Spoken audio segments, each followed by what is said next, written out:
मुख्यमंत्री नायब सिंह सैनी ने नारायणगढ़ में आयोजित रैली के दौरान 43 करोड़ से अधिक की 10 परियोजनाओं का किया उद्घाटन एवं शिलान्यास। कहा, नारायणगढ़ में जल्द स्थापित होगी चीनी मिल। किसानों ने कल होने वाले दिल्ली कूच को किया स्थगित। केंद्र सरकार से 14 फरवरी से पहले बैठक करने की अपील। कहा, चंडीगढ़ की बजाय दिल्ली में हो बातचीत।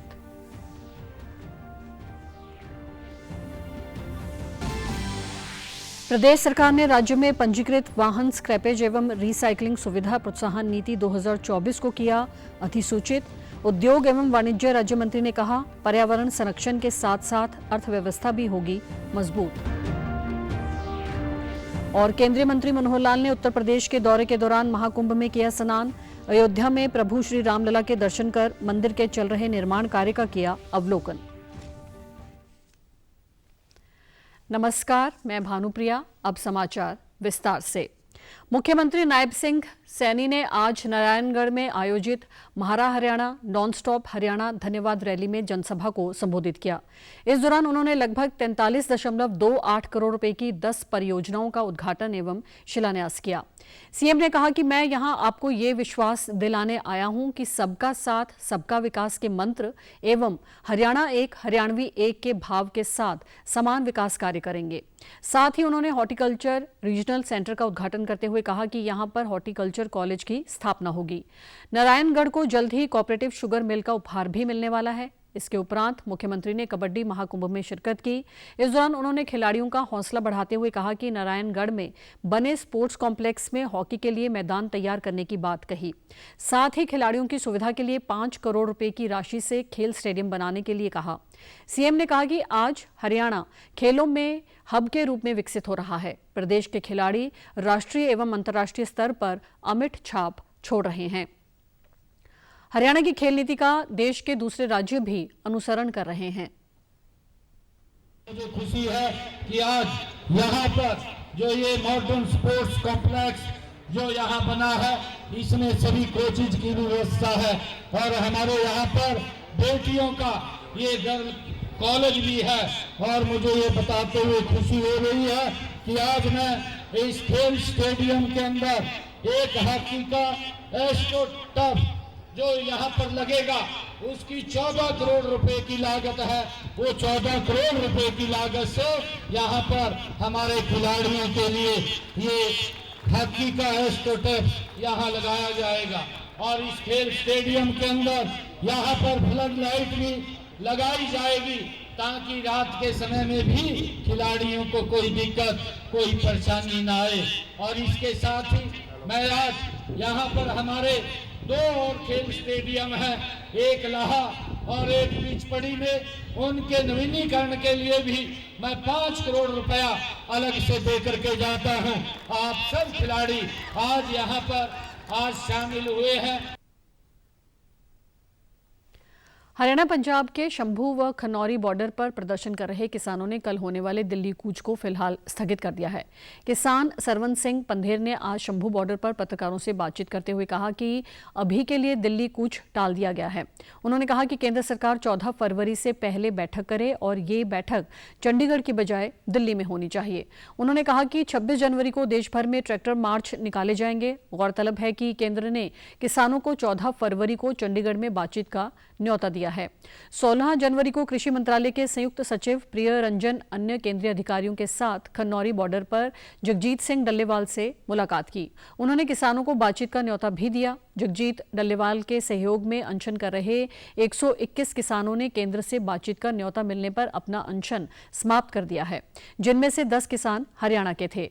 हालांकि केंद्र से बातचीत का न्योता मिलने के बाद एसकेएम ने कहा कि सभी किसान घेराव करने की बजाय ईमेल के जरिए सांसदों को मांगों का ज्ञापन भेजें। वहीं किसानों की मांगों को लेकर अनशन पर बैठे किसान नेता जगजीत सिंह डल्लेवाल ने किसानों के कहने पर शनिवार रात से मेडिकल सुविधा लेनी शुरू कर दी है। डॉक्टरों ने उन्हें ग्लूकोज चढ़ाया। दूसरा, वहां कितना समय हम लोग लगाएंगे? जो हमने घोषणा की थी पैदल दिल्ली कूच के 21 को जता भेजना था 101 किसानों का, जो अब हमने विचार विमर्श किया है केएमएम की टीम ने, और दोनों फोरमों ने जो समझा है इसको हम 26 जनवरी तक सरकार को समय देने के लिए इसको हमने स्थगित किया है। इसका 26 जनवरी के बाद हम लोग निर्णय लेंगे। ये हमारी कंडीशन तो नहीं है, लेकिन सरकार से ये मांग है मीटिंग जल्द की जाए और इसका स्थान न्यू दिल्ली होना चाहिए, क्योंकि ये देश के किसान मजदूरों की देशव्यापी आंदोलन का सवाल है, तो वहां इसकी प्लेस होनी चाहिए। प्रदेश सरकार ने राज्य में पंजीकृत वाहन स्क्रैपेज एवं रिसाइकलिंग सुविधा प्रोत्साहन नीति 2024 अधिसूचित की है। इससे राज्य में पुराने वाहनों के स्क्रैपिंग व रिसाइकलिंग सुविधा उपलब्ध होगी और जगह जगह कबाड़ में तब्दील हो चुके वाहनों के पुर्जों का दोबारा उपयोग हो सकेगा। इससे राज्य में इको पर्यावरण में भी सुधार होगा। उद्योग एवं वाणिज्य राज्य मंत्री राव नरवीर सिंह ने बताया कि राष्ट्रीय राजधानी क्षेत्र में एनजीटी द्वारा पुराने डीजल वाहनों की 10 व पेट्रोल वाहनों की 15 वर्ष तक पासिंग सीमा अवधि तय करने के बाद कंडम वाहनों की संख्या निरंतर बढ़ रही है और इसको देखते हुए हरियाणा सरकार ने ये निर्णय लिया है। उन्होंने बताया कि सरकार के इस पहल से वाहनों के पुर्जों की रिसाइकलिंग होने से दोबारा से इस्तेमाल संभव हो सकेगा। इससे पर्यावरण प्रदूषित होने से बचाव होगा और अर्थव्यवस्था भी मजबूत होगी। इसके अलावा वाहन मालिकों को भी आर्थिक लाभ होगा और जनता को सड़कों, गलियों व अन्य सार्वजनिक स्थलों पर कंडम वाहनों की पार्किंग से निजात मिलेगी। उन्होंने कहा कि इस नीति को हरियाणा सरकार उद्योग का दर्जा देगी। हरियाणा में स्थापित की जाने वाली नई उद्योग इकाइयों को पूंजी अनुदान या राज्य जीएसटी में प्रतिपूर्ति दी जाएगी। नरबीर सिंह ने बताया कि राज्य सरकार स्टार्टअप्स, महिला उद्यमी तथा अनुसूचित जाति श्रेणी के उम्मीदवारों को उद्यम पूंजी निधि स्थापित करने के लिए वित्तीय सहायता उपलब्ध करवाएगी। अवसंरचना विकसित करने के लिए 20 करोड़ रुपए तक की वित्तीय सहायता उपलब्ध कराई जाएगी, जिसमें भूमि को छोड़कर संपूर्ण परियोजना की 10% लागत तथा औद्योगिक श्रेणी के डी ब्लॉक में 100% तथा बी व सी श्रेणी के ब्लॉक में 75% स्टाम्प ड्यूटी की प्रतिपूर्ति की जाएगी। उन्होंने बताया कि उत्कृष्टता केंद्र स्थापित करने के लिए परियोजना लागत का 50% अनुदान दिया जाएगा, जो अधिकतम 5 करोड़ रुपए तक का होगा। इसके अलावा राज्य के युवाओं के कौशल एवं रोजगार उपलब्ध कराने वाले 10 ऐसे उद्योगों को 50 लाख रुपए का अनुदान भी दिया जाएगा। केंद्रीय ऊर्जा मंत्री मनोहर लाल ने आज महाकुंभ में स्नान किया। इसके उपरांत उन्होंने अयोध्या में प्रभु श्री रामलला के दर्शन किए और श्री राम जन्मभूमि तीर्थ क्षेत्र पर चल रहे निर्माण कार्य का अवलोकन किया। इस अवसर पर श्री राम जन्मभूमि तीर्थ क्षेत्र के महासचिव चंपत राय व अन्य प्रबुद्ध जन भी उपस्थित रहे।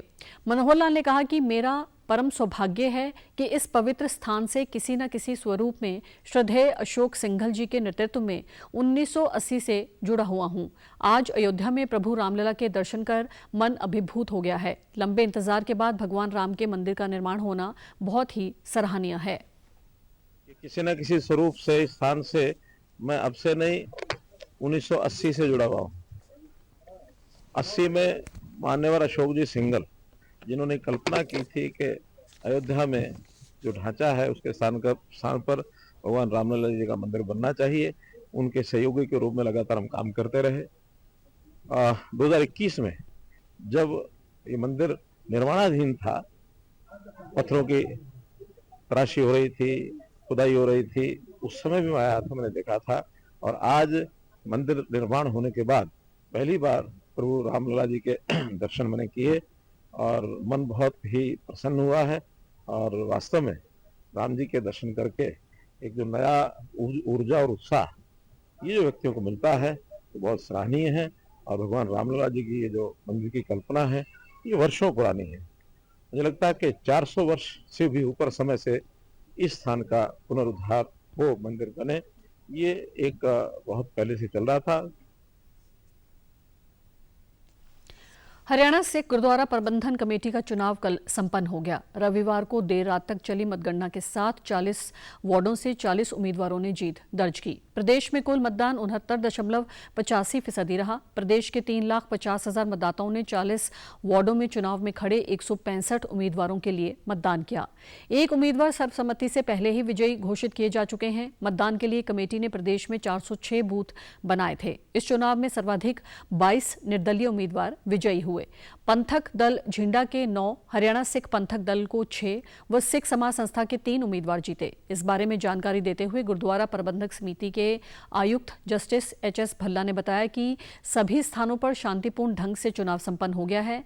सर्वाधिक निर्दलीय उम्मीदवार जीत दर्ज करके आए हैं। इस कमेटी में कुल 49 उम्मीदवार होंगे, 40 जीतकर आए हैं और 9 सदस्य मनोनीत होंगे। फिर 49 सदस्यों में से अध्यक्ष उपाध्यक्ष आदि का चुनाव होगा। पहली बार इतने सालों के बाद पहली बार इलेक्शन हो रहा है, हो गया है और कहीं भी कोई दिक्कत नहीं आई। सब जगह बिल्कुल ठीक ठाक रहा है। 64% वोटिंग रही है और बहुत सारे मैक्सिमम जो अभी हमारे पास लिस्ट आई है उसमें से बहुत सारे इंडिपेंडेंट कैंडिडेट्स जीते हैं।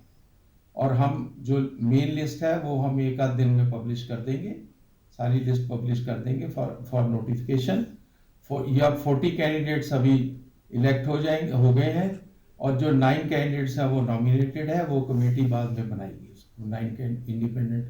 9 जो नॉमिनेटेड कैंडिडेट्स हैं वो बाद में फिर जाएंगे। 49 की कमेटी बन जाएगी और उसके बाद वो आगे प्रोसीजर चलेगा उनकी।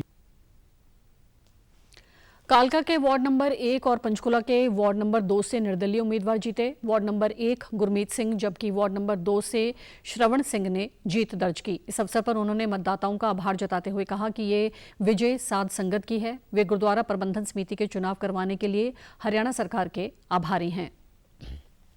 संभाल बख्शिश की है सो सारिया संगतां दा सारे इलाके दा बहुत बहुत दिल दी गहराइयां चो तहे दिलों धन्नवाद किया जाता है ਅਤੇ ਸਾਰਿਆਂ ਨੂੰ ਲੱਖ ਲੱਖ ਵਧਾਈਆਂ ਹੋਣ ਅਤੇ ਸਾਰੀਆਂ ਸੰਗਤਾਂ ਨੇ ਰਲ ਮਿਲ ਕੇ ਜੋ ਇਹ ਸੇਵਾ ਬਖਸ਼ਿਸ਼ ਕੀਤੀ ਹੈ ਸਾਰਿਆਂ ਦੇ ਸਹਿਯੋਗ ਦੇ ਨਾਲ सेवा गुरु साहब जी निभाने दे बल बख्शिश करनी।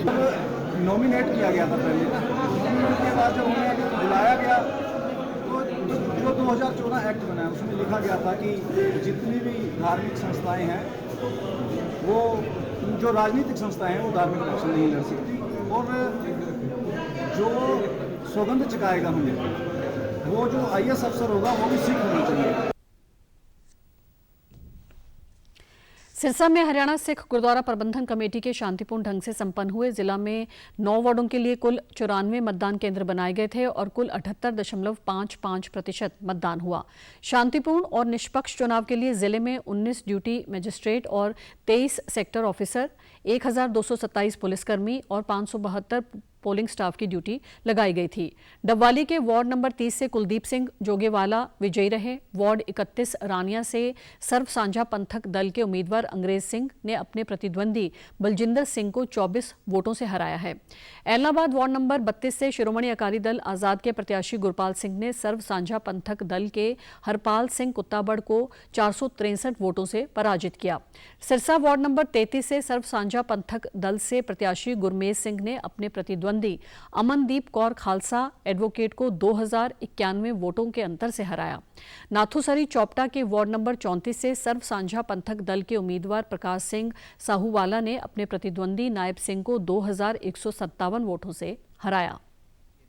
11 ਪਿੰਡਾਂ ਦੇ ਵਿੱਚ ਬੱਚੇ ਤੋਂ ਲੈ ਕੇ ਬਜ਼ੁਰਗ ਹਰ ਮਾਂ ਹਰ ਭੈਣ ਦੀ ਜਿੱਤ ਹੋਈ ਹੈ ਜੋ ਹਰ ਰੋਜ਼ ਦਾਸ ਲਈ ਅਰਦਾਸਾਂ ਕਰਦੇ ਸੀ। ਵਿਦੇਸ਼ਾਂ ਵਿੱਚ ਸੰਗਤ ਬੈਠੀ ਹੈ ਜੋ ਹਰ ਰੋਜ਼ ਦਾਸ ਲਈ ਅਰਦਾਸਾਂ ਕਰਦੀ ਸੀ। ਸਭ ਦੀ ਜਿੱਤ ਹੋਈ ਹੈ। ਕੱਲਾ ਬਿੰਦਰ ਸਿੰਘ ਨਹੀਂ ਜਿੱਤਿਆ, ਪੂਰਾ ਹਲਕਾ ਜਿੱਤਿਆ ਤੇ ਅੱਜ ਸੱਚ ਦੀ ਜਿੱਤ ਹੋਈ ਹੈ। ਗੁਰੂ ਸਾਹਿਬ ਦੀ ਅਪਾਰ ਕਿਰਪਾ ਹੋਈ ਹੈ ਤੇ ਇਹ ਪੂਰੇ ਹਰਿਆਣੇ ਦੀ 40 ਸੀਟਾਂ ਵਿੱਚੋਂ ਇਹ ਹੋਰ ਸੀਟ ਸੀ।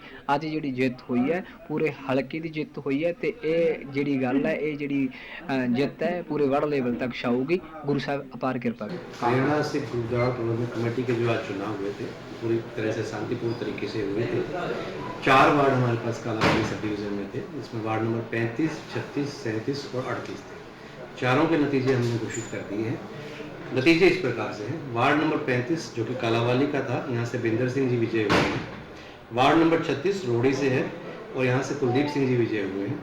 वार्ड नंबर 37 बड़ागुड़ा है, यहाँ से अमृतपाल सिंह जी विजय हुए हैं। और वार्ड नंबर 38 पीपली है, जहाँ से जगतार सिंह जी विजय हुए हैं। सबसे कम मार्जिन की जो विजय रही है हमारी पीपली की थी, 40 वोटों में थी, और बाकी अलग अलग कॉन्स्टिट्यूएंसी। प्रदेश के गोल्डन बॉय ओलंपिक विजेता नीरज चोपड़ा शादी के पवित्र बंधन में बंध गए हैं।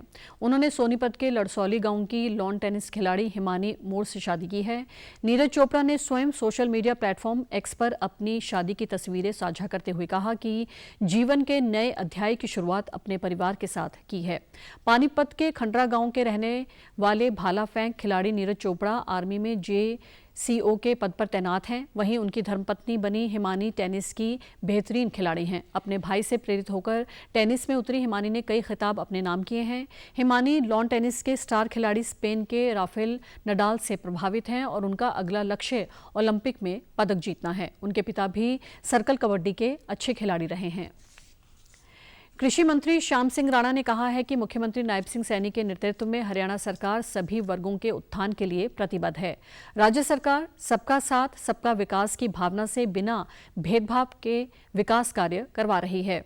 वे कल महाराणा प्रताप की पुण्यतिथि पर रेवाड़ी में आयोजित कार्यक्रम में उपस्थित जनों को संबोधित कर रहे थे। इस अवसर पर उन्होंने खेल, शिक्षा व अन्य क्षेत्रों में उत्कृष्ट प्रदर्शन करने वाले सर्व समाज के युवाओं को सम्मानित किया। उन्होंने कहा कि महाराणा प्रताप हम सभी के लिए प्रेरणा का स्रोत हैं। सेना का बड़े से बड़े अधिकारी भी अपने जीवन में महाराणा प्रताप के सिद्धांतों व नीतियों को अपनाते हैं। वे प्रखर राष्ट्रवादी थे जिन्होंने अंतिम सांस तक मुगलों से लोहा लिया। महाराणा प्रताप की सबसे बड़ी खासियत ये थी कि उन्होंने जिंदगी में कभी भी हार नहीं मानी। महाराणा प्रताप किसी एक समाज के नहीं बल्कि सब समाजों के प्रेरणा स्रोत थे। उन्होंने युवाओं से आह्वान किया कि वे भी अपने जीवन काल में महाराणा प्रताप के दिखाए हुए मार्ग पर चलें। उत्तर प्रदेश के प्रयागराज में महाकुंभ स्नान के लिए पलवल डिपो से हरियाणा रोडवेज की बस सेवा शुरू कर दी गई है। परिवहन विभाग के इंस्पेक्टर परमानंद ने बताया कि खेल राज्य मंत्री गौरव गौतम के निर्देशानुसार प्रयागराज के लिए बस सेवा शुरू कर दी गई है। ये बस प्रतिदिन पलवल बस डिपो से सुबह 8 बजे प्रयागराज के लिए जाएगी और अगले दिन वापस सुबह 8 बजे प्रयागराज से वापस आएगी। ये सेवा 29 फरवरी तक लगातार जारी रहेगी। गया है वो सुबह 8 बजे का रखा गया है। यहाँ से डेली सुबह 8 बजे प्रयागराज के लिए बस जाएगी और उधर से भी हमारा यही टाइम रहेगा सुबह 8 बजे चलने का। इसमें 56 सवारी बैठ सकती हैं और सुविधा है ये है कि जहाँ जैसे भी कोई सवारी को असुविधा होगी उसको तुरंत ही हर तरह की प्राथमिकता दी जाएगी। पलवल के लोगों से ये अपील करना चाहते हैं कि वो ज़्यादा से ज़्यादा संख्या में प्रयागराज जाएं और हमारी हरियाणा रोडवेज बस को भी कामयाब करें ताकि ये लगातार चलती ही रहे। किराया जो है इसके यहाँ पलवल से जो किलोमीटर फिक्स हुए हैं वो किलोमीटर हैं 645 किलोमीटर और किराया हमारा 890 रुपये एक साइड का किराया रखा गया है जो यूपी रोडवेज से बहुत ही ज़्यादा कम है। वहीं खेल राज्य मंत्री गौरव गौतम की माता रत्ना देवी ने हरी झंडी दिखाकर बस को रवाना करते हुए कहा कि 144 वर्षों के बाद इस तरह का सुनहरा मौका हम सबको मिला है। अधिक से अधिक लोग अपने परिवार के साथ प्रयागराज जाकर महाकुंभ में स्नान जरूर करें। आपने ये काम करा है, 144 साल में ये कुंभ का मेला आया है। बिल्कुल हम भी जाएंगे, थोड़ा सा भीड़ कम हो जाएगी जब जाएंगे थोड़ा सा। प्रयागराज कुंभ स्नान के लिए जाने वाले यात्रियों ने कहा कि कुंभ जाने के लिए हरियाणा रोडवेज की तरफ से बस सेवा शुरू कर दी गई है। इसमें यात्रियों के लिए पर्याप्त सुविधाएं हैं। जा रही है, बहुत अच्छी सेवा लगा रखी है ये बहुत अच्छा 2 दिन के बाद। हरियाणा सरकार ने सेवा का अधिकार अधिनियम 2014 के तहत कृषि पंपिंग श्रेणी को छोड़कर LT आपूर्ति हेतु अस्थायी कनेक्शन या नया कनेक्शन अथवा अतिरिक्त लोड जारी करने की समय सीमा निर्धारित की है। मुख्य सचिव डॉक्टर विवेक जोशी द्वारा इस आशय की एक अधिसूचना जारी की गई है। अब अस्थायी कनेक्शन, नया कनेक्शन अथवा अतिरिक्त लोड संपूर्ण आवेदन शुल्क और दस्तावेजों की प्राप्ति से महानगरीय क्षेत्रों में 3 दिन, अन्य नगरपालिका क्षेत्रों में 7 दिन और ग्रामीण क्षेत्रों में 15 दिन के अंदर जारी किया जाएगा। प्रदेश सरकार के 100 दिनों का कार्यकाल होने पर प्रतिक्रिया देते हुए कहा, इस दौरान नायब सरकार ने कई अहम फैसले लिए हैं जो आने वाले समय में हरियाणा के लिए मील का पत्थर साबित होंगे। सरकार ने सभी वर्गों के कल्याण के लिए अंत्योदय की भावना के साथ कार्य किए हैं। वे आज फरीदाबाद में स्थानीय लोगों की समस्याएं सुनने के बाद पत्रकारों से बातचीत कर रहे थे। उन्होंने कांग्रेस नेता भूपेंद्र सिंह हुड्डा के बयान पर पलटवार करते हुए कहा कि जो काम सरकार ने अच्छे किए हैं उनकी सराहना भी करनी चाहिए। साथ ही उन्होंने भ्रष्टाचारियों को चेतावनी देते हुए कहा कि हरियाणा में भ्रष्ट अधिकारी या कर्मचारी के खिलाफ सख्त से सख्त कार्रवाई की जाएगी। वहीं दिल्ली चुनाव को लेकर उन्होंने कहा कि आने वाली 8 तारीख को दिल्ली वासी भाजपा की सरकार बनाने जा रहे हैं। सरकार के 100 दिन पूरे हुए हैं और सरकार ने संकल्प पत्र के अंदर लोगों से जो वादे किए थे, अनेकों वादों को पूरा करने का काम किया है। और आने वाले दिनों में मुख्यमंत्री जी प्रेस कॉन्फ्रेंस करेंगे, स्वयं बताने का काम करेंगे कि 26,000 युवाओं को नौकरी देने के साथ संकल्प पत्र के अंदर अनेकों काम सरकार ने जनता की भलाई के लिए किए। भूपेंद्र हुड्डा जी विपक्ष के नेता हैं, वो अगर ऐसी बात नहीं करेंगे तो बात कैसे बनेगी। तो इसलिए मैं उनसे यही उम्मीद करूंगा कि वो एक सकारात्मक विपक्ष की भूमिका निभाएं, जो काम अच्छे करें उनको सराहना करें, जो और अपेक्षाएं जनता को और विपक्ष को सरकार से है उसको सरकार को तक पहुंचाने का काम करें, बताने का काम करें। भ्रष्टाचारियों पर यह संदेश मैं ये कहना चाहूंगा कि कोई भी व्यक्ति भ्रष्टाचारी आदतन नहीं होता, लेकिन ये कहना चाहूंगा सरकार एक एक व्यक्ति को देख रही है, स्पष्ट तरीके से, अच्छे तरीके से और पारदर्शी काम करें। दिल्ली की जनता ने मन बना लिया है कि वो अब की बार भारतीय जनता पार्टी के साथ जाएगी। आने वाली 8 तारीख को कमल खिलाएंगे और मोदी जी के नेतृत्व में भारतीय जनता पार्टी की सरकार बनाएंगे। प्रदेश के उद्योग एवं वाणिज्य मंत्री राव नरबीर सिंह ने GMDA के अधिकारियों को निर्देश देते हुए कहा कि गुरुग्राम में मिलेनियम सिटी सेंटर से रेलवे स्टेशन, सेक्टर 22 व साइबर सिटी के बीच मेट्रो विस्तारीकरण की प्रक्रिया में आमजन को किसी प्रकार की असुविधा न हो व इस पूरी परियोजना में मौजूदा सर्विसेज कम से कम प्रभावित हों। उन्होंने ये बात आज मेट्रो के विस्तारीकरण के प्रस्तावित रूट का गुरुग्राम मेट्रो रेल लिमिटेड के अधिकारियों के साथ निरीक्षण के दौरान आवश्यक दिशा निर्देश देते हुए कही। मेट्रो परियोजना की DPR बनाने की प्रक्रिया जारी है। उन्होंने प्रस्तावित रूट का निरीक्षण कर अधिकारियों को निर्देश देते हुए कहा कि लोगों की सुविधाओं को ध्यान में रखते हुए मेट्रो के कार्य को तेज गति से आगे बढ़ाया जाए। इसके अलावा लोगों को मेट्रो निर्माण के दौरान किसी प्रकार की असुविधा न हो और यातायात सुचारू रूप से संचालित रहे, उस संबंध में भी बेहतरीन योजना बनाई जाए। उन्होंने कहा कि जब भी कोई बड़ा निर्माण इंफ्रास्ट्रक्चर खड़ा किया जाता है तो वह लंबे समय तक चले और लोगों को लाभ मिले, ऐसी योजना अधिकारियों को बनानी चाहिए। उन्होंने निर्देश दिए कि इस पूरी परियोजना में इस बात का विशेष ध्यान रखा जाए कि प्रस्तावित रूट में मौजूदा सर्विसेज जैसे ड्रेनेज सिस्टम, बिजली, पीने का पानी, सीवरेज सहित अन्य महत्वपूर्ण सुविधाओं को कम से कम प्रभावित किया जाए और यदि ये सुविधाएं प्रभावित होती हैं तो इनके निवारण संबंधित कार्य मेट्रो निर्माण कार्य से पहले पूरे किए जाएं। साथ ही निर्माण प्रक्रिया में ये भी ध्यान रखा जाए कि जो ट्रैफिक डाइवर्जन प्लान बने उसमें जाम की स्थिति न बने। गौरतलब है कि परियोजना के संबंध में मुख्यमंत्री श्री नायब सिंह सैनी दिसंबर माह में गुरुग्राम में संबंधित अधिकारियों के संग बैठक कर चुके हैं। पश्चिम बंगाल की राजधानी कोलकाता के RG कर कॉलेज सजा का ऐलान कर दिया गया है। अदालत ने दोपहर 2:45 पर अपना फैसला सुनाते हुए दोषी संजय राय को उम्र कैद की सजा सुनाई है। सियालदह अदालत ने संजय राय पर 50,000 रुपए का जुर्माना भी लगाया है। आज जो संजय का जो दोषी साब्यस्त किया था 18 जनवरी 2025 में, जो आज का CBI का चार्जशीट और ट्रायल का बाद आज जो फांसी का जो सवाल उठा था, फांसी नहीं हुआ, उन लोग को आमृत्यु जो कारावास, आमृत्यु जेल उनको हुआ और उसी का साथ साथ फाइन भी हुआ। तीनों सेक्शन में 64 रेप में यावज्जीवन, 66 में आमृत्यु कारावास और 103A जो मर्डर, उसी में भी उनको यावज्जीवन कारावास दिया। एक ही संगे तीनों सेक्शन में फाइन भी किया। एक ही साथ में आपका उनको संजय का जो केस है, राष्ट्रों के स्टेट को डायरेक्ट लर्नेड कोड जो 10 लाख को और 7 लाख और 10 लाख मोट 17 लाख उनको फैमिली को क्षतिपूरण विक्टिम का फैमिली को क्षतिपूरण देने के लिए निर्देश दिया। नई दिल्ली के भारत मंडपम में वाहनों के प्रदर्शन के साथ ही सड़क सुरक्षा पर भी फोकस किया गया है। एक्सपो में विभिन्न तरीकों से सड़क सुरक्षा को लेकर लोगों को जागरूक किया जा रहा है। यहां आने वाले लोगों को यातायात के नियमों की जानकारी दी जा रही है। साथ ही लोग ड्राइविंग टेस्ट में भी हिस्सा लेकर अपनी ड्राइविंग स्किल भी जांच सकते हैं। नियमों के अनुसार अच्छी ड्राइविंग करने वालों को पुरस्कृत भी किया जा रहा है।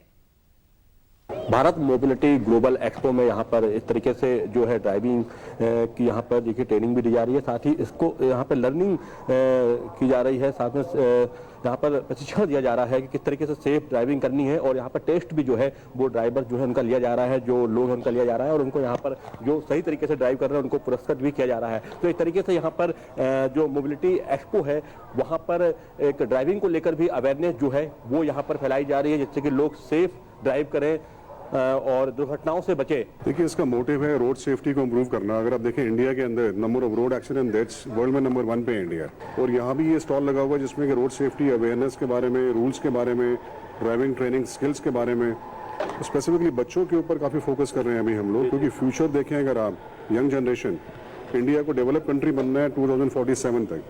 2047 यानी कि जो आज के बच्चे हैं वो लोग उस टाइम ड्राइव करेंगे सारी चीज़ों को, तो उनका माइंडसेट चेंज कैसे करें। देख सकते हैं आप यहाँ पर बच्चों और जो यंगस्टर हैं उनके लिए खास तौर पे उनको यहाँ पर सिखलाई दी जा रही है, उनको ट्रेनिंग दी जा रही है किस तरीके से जो है वो ड्राइविंग कर सकते हैं, किस तरीके से जो है सही तरीके से नियमों का पालन करते हुए वो ड्राइव कर सकते हैं। और ये इनिशिएटिव यहाँ पर होंडा के द्वारा लिया जा रहा है और इसी तरीके से पूरे इंडिया में अलग अलग जगहों पर जो है करीब 10 से ज़्यादा जगहों पर इस तरीके से जो है ड्राइविंग टेस्ट और लर्निंग के जो है इनिशिएटिव जो है शुरू किए गए हैं। समाचारों में आज इतना ही। नमस्कार।